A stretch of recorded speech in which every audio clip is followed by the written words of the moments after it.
E vamos receber o professor Elias Jabbour, professor, escritor, economista. Tudo bem, Elias? Melhor agora, falando com você e com o Renato. Eu agradeço muito a chance de estar aqui com vocês e bora lá. Elias Jabbour, que agora, para quem está é novo colunista da Fórum, né, Elias? Tem publicado textos, agora a gente colocou ele lá nos colunistas. Tem fotinhos. Prazer para Fórum ter uma pessoa tão inteligente, tão competente como Elias entre os nossos colunistas. Exagero seu, pô. Imagina. Elias, eu queria começar, então, falando sobre os 80 anos, que é o tema do dia, né? Tinha gente cobrando, para de papa, vamos falar sobre a derrota dos nazistas. Porra, meu, puta papo legal com o Frei Beto. Assim, tem gente, obrigado, que aula. Também tem o contrário, né? Mas eu ia falar na hora, não interrompi o Beto, eu ia falar, mas o Elias Jabbour pode falar disso, né? Esses 80 anos da derrota do nazismo e essa celebração que a Rússia está fazendo, o que isso tem, né, como do ponto de vista geopolítico, o Putin está recebendo tantas lideranças. Ontem eu vi a chegada do Xi Jinping lá para cumprimentar o Putin, fizeram um cinema puro, né? Eles entrando num carpete, cada um de um lado, até se encontrar no meio. Que recados que esse ato, essa manifestação, estão dando para a nova geopolítica global aí, né? Para a correlação de forças dos players, né? Que jogam no cenário internacional. Eu acho que primeiro é o resgate da história, né? E da verdade histórica. Aqui eu não acho que o Brasil é o Ocidente, mas nós somos franja do Ocidente. E nós recebemos diariamente, por exemplo, uma visão propagandística que busca invisibilizar o papel da União Soviética na Segunda Guerra Mundial, né? Quando, na verdade, a Segunda Guerra Mundial, os alemães só foram derrotados por conta da existência da União Soviética, né? Que perdeu 27 milhões de pessoas no conflito, mais 20 milhões de desabrigados, fora os inválidos, né? E foi o exército que infligiu derrotas sucessivas à Alemanha, e foi o primeiro exército a chegar em Berlim, por exemplo, né? Então, o dia D, por exemplo, que é tão propagado aqui no Ocidente, ele é uma operação pelo menos 15 vezes menor do que foi a operação em torno da Batalha de Stalingrado, por exemplo, que é onde começa ali a virada da Segunda Guerra Mundial, e muito menor também do que a Batalha de Kursk, que foi a maior batalha de tanques da história. Então, acho que esse evento dos 80 anos em Moscou é uma demonstração de se colocar na cena política internacional a verdade histórica. E aqui eu aproveito também para lembrar que todo mês de janeiro, se eu não me engano, tem aquela celebração do dia para a lembrança do Holocausto, né? E quase ninguém, Dri e Renato, leva em consideração que esse dia é o dia da libertação de Auschwitz. E ninguém fala que quem libertou Auschwitz foi a União Soviética, né? Foi o Exército Vermelho, né? Então, a União Soviética tem sido apagada, vamos dizer assim, o tempo inteiro da história da Segunda Guerra Mundial. Existe, inclusive, um revisionismo histórico muito grande em torno da participação da União Soviética, e agora o mundo está vivendo uma correlação de forças que está mudando rapidamente em favor do sul global, né? Então, quando você vê o Putin recebendo Xi Jinping, Lula, Maduro, as principais lideranças africanas, né? O mundo hoje nesse momento está na Rússia, né? Eu acho que é um sinal de que a humanidade tem salvação, usando um termo mais cristão, né? Eu acho que a humanidade tem tudo para se encontrar consigo mesma, e esse ato de 80 anos de lembrança da derrota dos nazistas na Segunda Guerra Mundial é muito importante, e também para lembrar um outro ponto que eu acho que deve começar a comparecer cada vez mais no debate. Foi a vitória do socialismo, né? Ou seja, o socialismo que derrotou a Alemanha nazista, né? Assim como um país socialista hoje, ele se coloca na linha de frente no enfrentamento à barbárie norte-americana, que é a China, no caso, né? Foi um país socialista que derrotou a besta nazista na Segunda Guerra Mundial, e eu não poderia deixar de lembrar disso, né? Eu queria só passar aqui os filmes do Lula sendo recebido pelo Putin. Ali,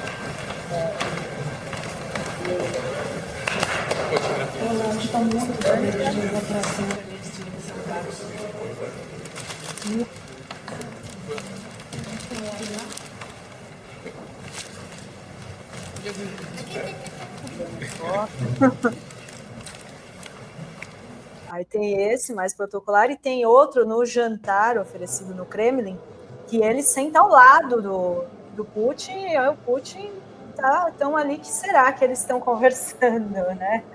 Mas olha, ele está sentado bem ao lado do Putin no jantar, conversando, então tem... Nazdarovia, spasiba. Tá aí os vídeos de ontem. Hoje, né? Porque era madrugada, horário de Brasília.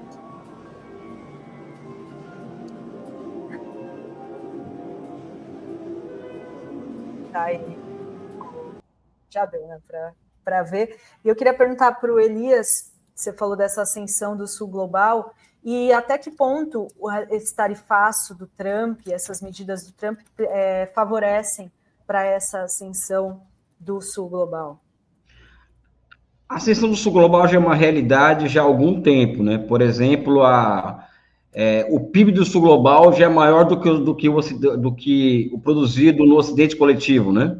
Quando fala Ocidente coletivo, fala que daqueles 12 países lá europeus, mais Estados Unidos e Canadá, né?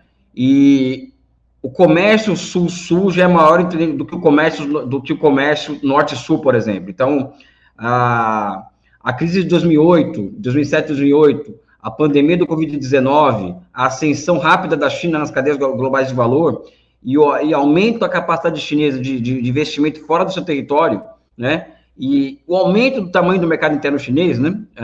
Também favorece isso. Então, o Sul Global já é uma realidade e é evidente que a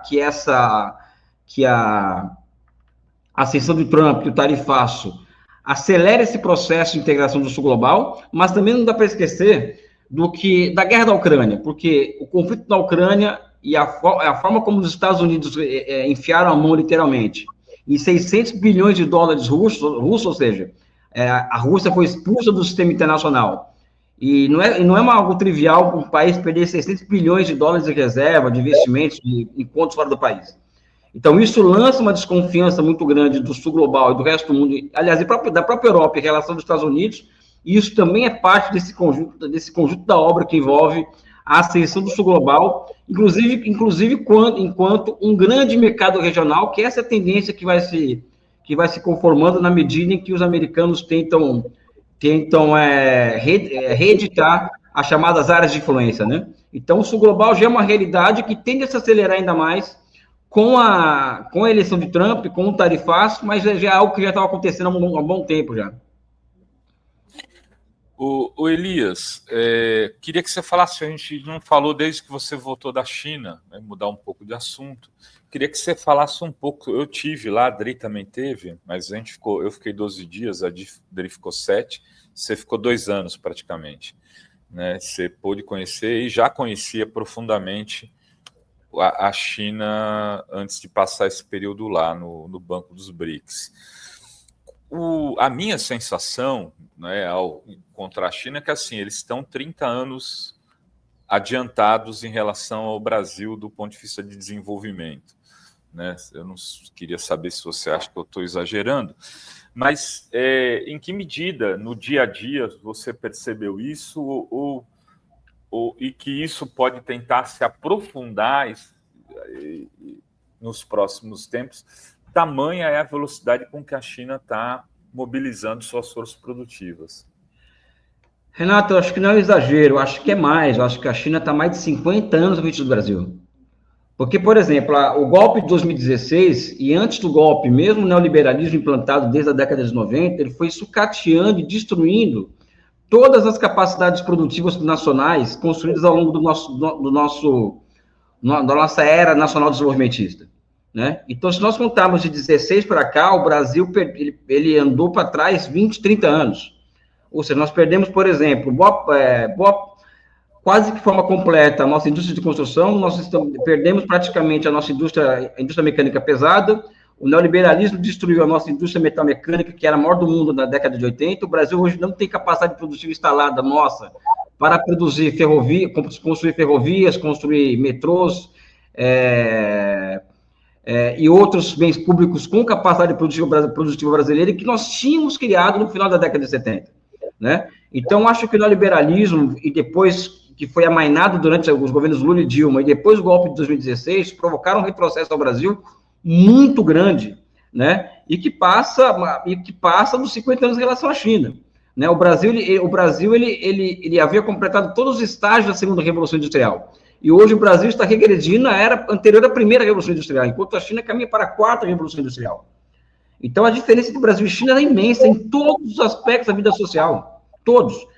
E, além do mais, existe uma questão da sociabilidade, porque vocês viram lá, por exemplo, você está numa sociedade que está bombando, e você percebe que aquela sociedade, as pessoas, elas pensam diferente, é muito claro que existe uma coesão nacional muito grande, né? Então, por exemplo, você sai, eu peguei uma saída teve o jogo entre Argentina e Austrália no Estádio dos Trabalhadores em Pequim, e eu não fui no jogo, mas eu estava ao lado e eu saí do local que eu estava para ir para casa, para o hotel que eu estava, na saída do estádio. Você vê as pessoas saindo do estádio com o celular na mão, conversando uma com as outras, não tem aquele clima tenso que você sente, por exemplo, no Brasil, nos Estados Unidos, onde o aumento de pessoas vivendo na rua é gigantesco.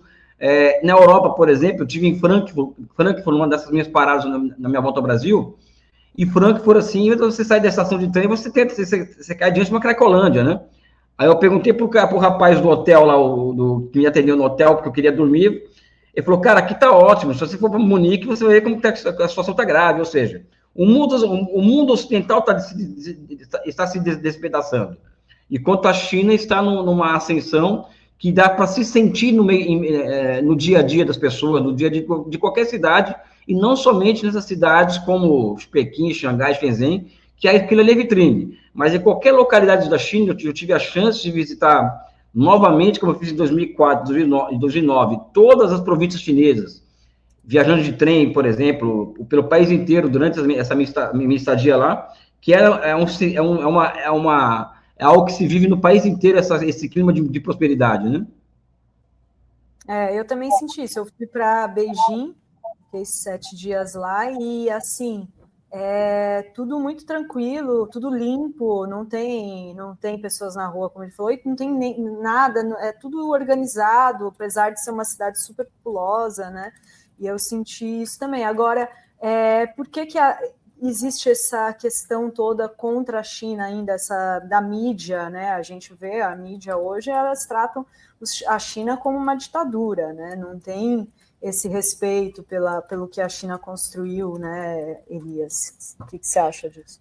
E não é só a mídia, eu acho que é generalizado. Hoje, por exemplo, eu estava mais cedo em outro programa e eu comentei o seguinte, que eu entendo o Ocidente coletivo, né, esses países europeus e os Estados Unidos, e a grande mídia brasileira, por exemplo, fica tratando a China como se fosse uma ditadura, reduzir uma história de 5 mil anos, uma coisa altamente complexa, um Estado nacional que existe há 2 mil anos, reduzir essa espessura histórica a simples dicotomia entre ditadura e democracia. Eu não fico surpreso com isso. Eu fico surpreso quando o nosso campo político, a esquerda, nem observa aquilo como algo para ser estudado e pensado a respeito daquilo.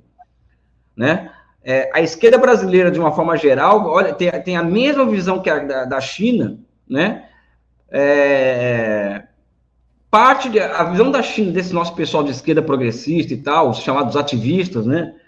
E acadêmicos, militantes, os quadros, né? No fundo da militância de base, eles têm uma cosmovisão da China semelhante a que os europeus e americanos têm dos índios, dos africanos, né? Então, no fundo, Odri e Rovai, vamos aqui dar um nome aos bois, é racismo, né?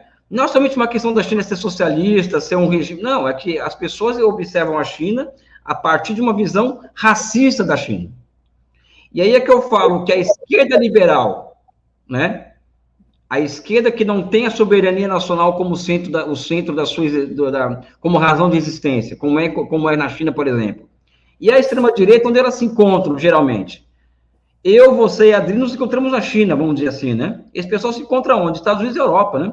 Eles frequentam os mesmos lugares, né? E é evidente que eles vão compartilhar a mesma opinião da China sobre alguns assuntos, inclusive, e um deles é a China, né? Então, acho, por exemplo, aqui fazendo um desabafo intelectual e político, né?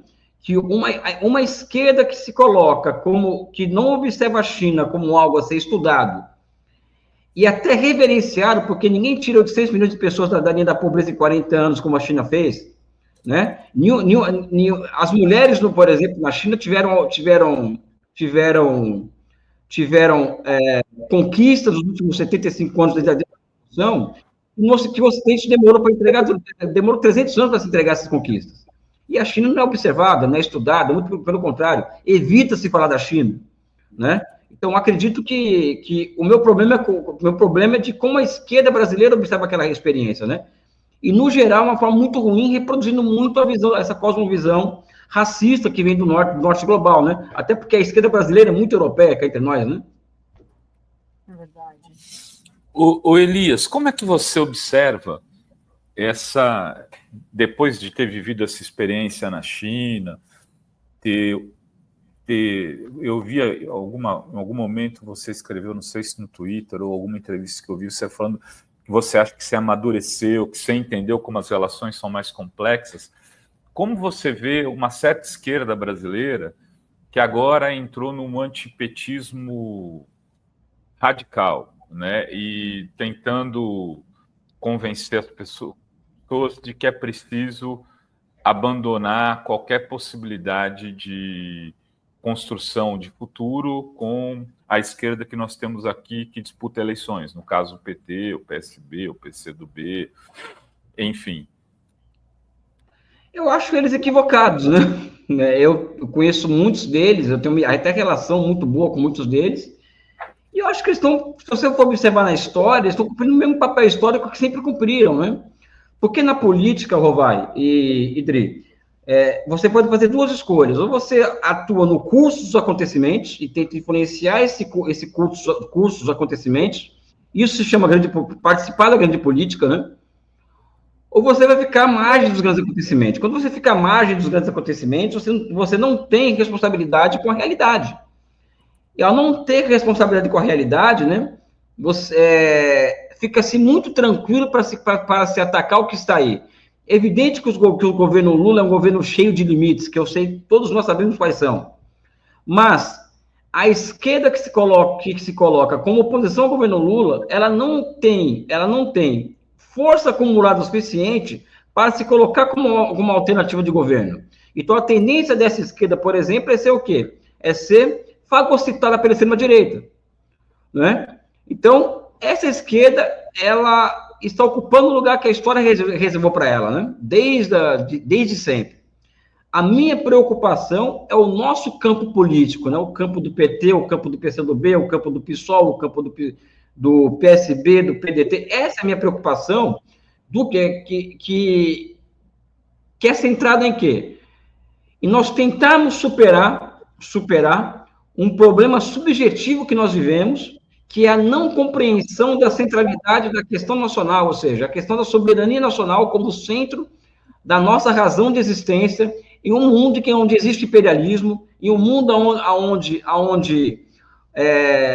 que ele é caracterizado pela luta entre diferentes blocos de capitais, né? Ou seja, é o bloco de capital alemão contra o bloco europeu, contra o bloco de capital russo, que por sua vez é contra o bloco de capital americano, chinês, e o Brasil, e a nossa esquerda, no geral, perdeu a capacidade cognitiva de pensar o mundo nesses termos. Então, é uma esquerda que perdeu o seu lugar, né? E isso responde um pouquinho pela crise que a esquerda passa, né? E aqui eu coloco mais um ponto, que é o seguinte, né? Existe uma culpa exagerada que coloca que é o seguinte, olha, essa esquerda ela está se enveredando para as pautas identitárias. Eu acho que não é somente esse o problema. Não é o problema das pautas identitárias. O problema é que essa esquerda, o que eu chamo de ativistas, né, que eles são ativistas, etc., elas não conseguem dar universalidade para essas questões que não são identitárias, né? Porque a classe trabalhadora brasileira, ela tem duas características, ela é mulher e negra. Então, não é uma questão de minoria, é uma questão de maioria. Só que eles não dão universalidade para isso, porque ao dar universalidade para isso, eles vão ter que lidar com o quê? Com a transformação dessas pautas em parte fundamental de um projeto nacional de desenvolvimento. E eles não trabalham nesse nível de análise, né? Muito por conta da influência que ONGs ligadas aos partidos social-democratas europeus e a ONGs ligadas a ONGs americanas mesmo, como, por exemplo, o papel, que eu acredito que é um papel que afeta diretamente a nossa soberania nacional, que dá Open Society no Brasil hoje, Foundation, né? Open Society, Fundação Ford, que cumprem um papel de intervenção na nossa subjetividade, no pensamento de esquerda no Brasil, e que é uma subjetividade que desloca tanto uma visão consequente de socialismo, ou seja, que observa a China como algo a ser estudado, quanto a centralidade da questão nacional. E não dá para pensar a esquerda digna desse nome sem que seja uma esquerda patriótica e que reivindique e que desmascare o Bolsonaro e o bolsonarismo a partir da questão nacional, ou seja, demonstrar que o Bolsonaro e o bolsonarismo não são patriotas, muito pelo contrário, eles são entreguistas e que eles têm ódio ao povo e ao Brasil, tanto é que eles fogem para Miami quando tem algum problema, não é? Então, acho que existe essa questão subjetiva a ser enfrentada, Roberto. É a tradução daquele bonezinho, né? Que eles usam o bonezinho do Trump, do MAGA, e aí aquela resposta foi muito boa, né? O Brasil é dos brasileiros, para exatamente lidar com essa, né? A tradução desse ponto, né? Patriotas que querem vender todas as indústrias, as empresas estatais, a Amazônia, eles querem, né, ter base militar dos Estados Unidos no Brasil. Que patriotas são esses, né? Falando nisso, Brasil dos brasileiros, eu vi uma entrevista do Elias recentemente, onde ele deixa aberta a porta para se candidatar a deputado federal pelo PCdoB. Me pareceu uma coisa muito interessante, seria um alto nível, melhoraria. Ter aí uma pessoa com a história de vida do Elias. Eu também recentemente vi uma entrevista dele num podcast, onde ele conta a história de vida dele, e fiquei muito emocionado. Eu já acho a minha dura, mas a do Elias ganhou. Né? É um garoto de periferia que cresceu com uma série de dificuldades e teve uma mãe prostituta, conseguiu sair dessa situação, foi lá e botou um bilhetinho na porta de cada um que tinha tirado sarro dele no bairro. O filho da puta entrou na USP com o nominho dele marcado lá, tendo passado no curso de Geografia da USP. E não só entrou na USP, como virou diretor do Banco dos BRICS, como agora pode ser candidato a deputado federal. Queria que você comentasse um pouco isso, Elias. É uma possibilidade aberta, né? Como eu sempre digo, eu sou uma pessoa assim que, do ponto de vista profissional, do ponto de vista pessoal, ou seja, eu sou um cara muito realizado, ou seja, não tenho nenhuma questão a ser enfrentada assim, sabe? Desculpa a minha emoção agora, que eu lembro dessas coisas todas que a gente vive, a gente fica meio mais... Eu alcancei o que poucos da minha condição alcançariam, e não foi sozinho não, tá? E não foi algo para... Eu sou o cara, não. Teve muita gente que me ajudou, não sou, sabe, não sou um self-made man nesse aspecto. Sou muito esforçado, isso é um fato. Sou uma pessoa com uma capacidade de trabalho, assim, impressionante. Eu sou um viciado em trabalho, né? Um viciado em... Enfim, acho que isso explica um pouco a superação pela qual eu passei, né? Mas a questão da candidatura a deputada federal, ela está em aberto. O meu nome já está à disposição do PCdoB do Rio de Janeiro para essa possibilidade, tá? E essa possibilidade, ela está condicionada a algumas coisas. Ela ser parte de um projeto coletivo do PCdoB, ou seja, Eu, por exemplo, se o meu nome atrapalhar no sentido de realizar os objetivos eleitorais do PCdoB, eu não vou ser candidato, né? Mas se for para auxiliar na consecução dos objetivos do PCdoB no Rio de Janeiro e no Brasil, sim, é uma possibilidade de ser candidato, e não é pequena hoje, é uma possibilidade grande, mas é uma decisão que não é minha. Eu tenho uma cultura política que não é liberal, a minha cultura política é leninista, né? Então,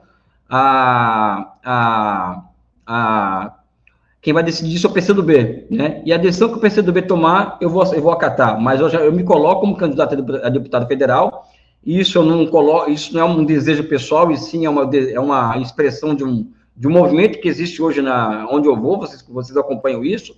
Agora, a minha condição para ser candidato, que eu falo para as pessoas, é o seguinte, é ser a disputa, ou seja, é me colocar como um nome do Partido Comunista do Brasil para disputar esse campo nacionalista e dos valores nacionais, dos símbolos nacionais, que historicamente pertencem aos comunistas, ou seja, os maiores lutadores pela soberania, aqueles que foram, por exemplo, construíram a campanha do Petróleo é Nosso, todas as campanhas que envolveram a questão da soberania nacional, historicamente no Brasil, foram encampadas por comunistas, né? Sabe? Então, acho inadmissível, por exemplo, que a bandeira da questão nacional esteja deslocada do centro do debate. O Bolsonaro se apropriou do verde e amarelo, se apropriou o meu partido é o Brasil, que é uma vergonha, né? E acredito que existe uma lacuna no nosso campo político de denúncia por um lado, a denúncia do entreguismo bolsonarista, do que o bolsonarismo significa enquanto corrente política antinacional e antipopular. A esquerda brasileira hoje não faz essa denúncia, infelizmente, né? De que Bolsonaro é um entreguista, foi o governo que mais entregou patrimônio público para estrangeiros na história do Brasil. É um governo que propôs a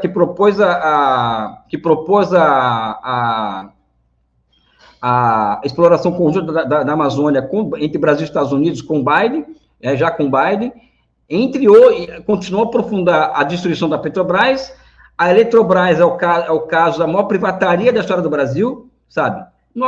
Existe um campo aberto para a denúncia desse tipo de disputar esse campo do bolsonarismo dentro do bolsonarismo, ou seja, cair para dentro deles mesmos, literalmente, fora da pauta de costumes, e também existe um campo que é historicamente nos comunistas, que é a defesa de um projeto nacional de desenvolvimento como parte, evidentemente, do caminho brasileiro para o socialismo, né? Então, acredito que essa possível candidatura venha a responder a essas questões da contemporaneidade brasileira, que é a denúncia do bolsonarismo como uma corrente política antinacional e antipopular por excelência, mas notadamente antinacional, que o antipopular vem na esteira disso, né? E também uma candidatura que resgate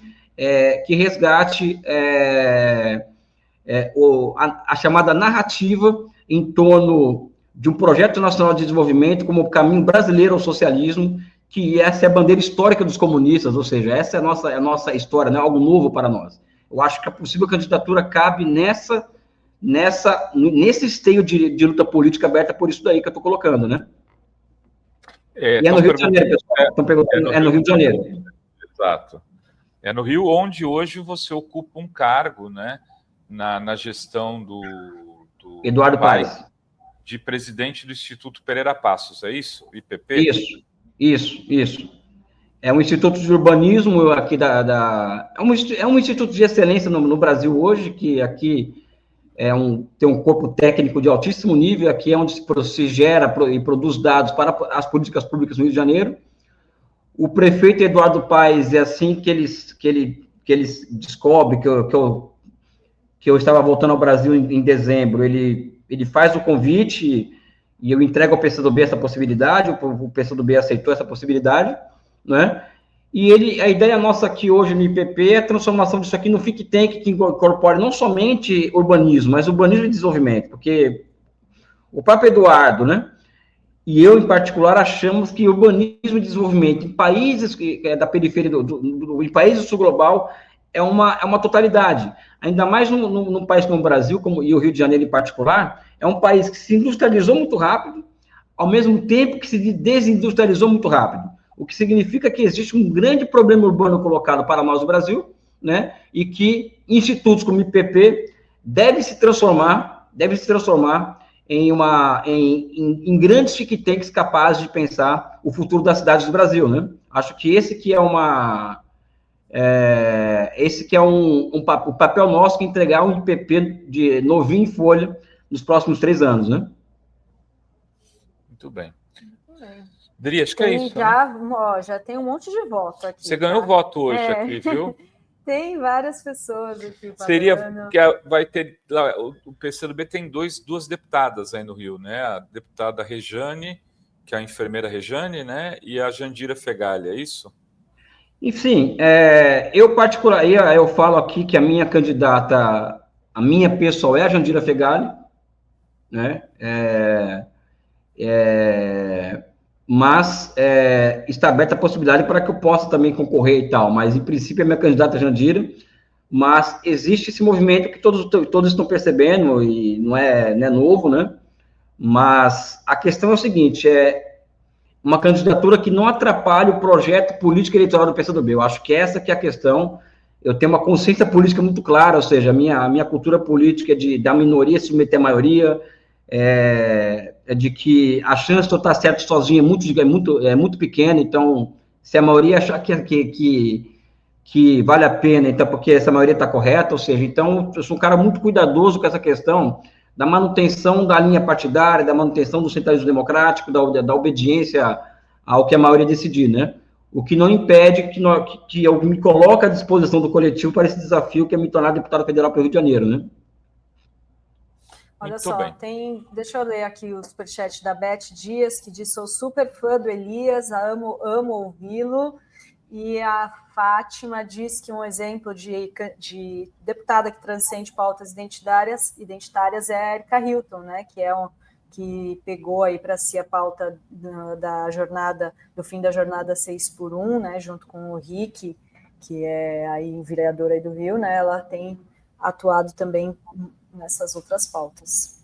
É isso, né, Rovai? Eu queria agradecer muitíssimo, professor Elias Jabbour, e até a próxima. Vou pôr o link do último texto aqui também no chat e na descrição do vídeo para vocês lerem. É isso, Rovai? Muito bem, é isso aí, Elias. Brigadão, meu irmão. Voltarei mais, já estou me convidando aqui para voltar, viu? E a gente quer que você volte. Exatamente, vamos te chamar. Obrigado, viu, Rovai? Obrigado, Bri. Elias. Um beijo no coração de vocês, valeu. Você também, bom fim de semana. Tchau, tchau.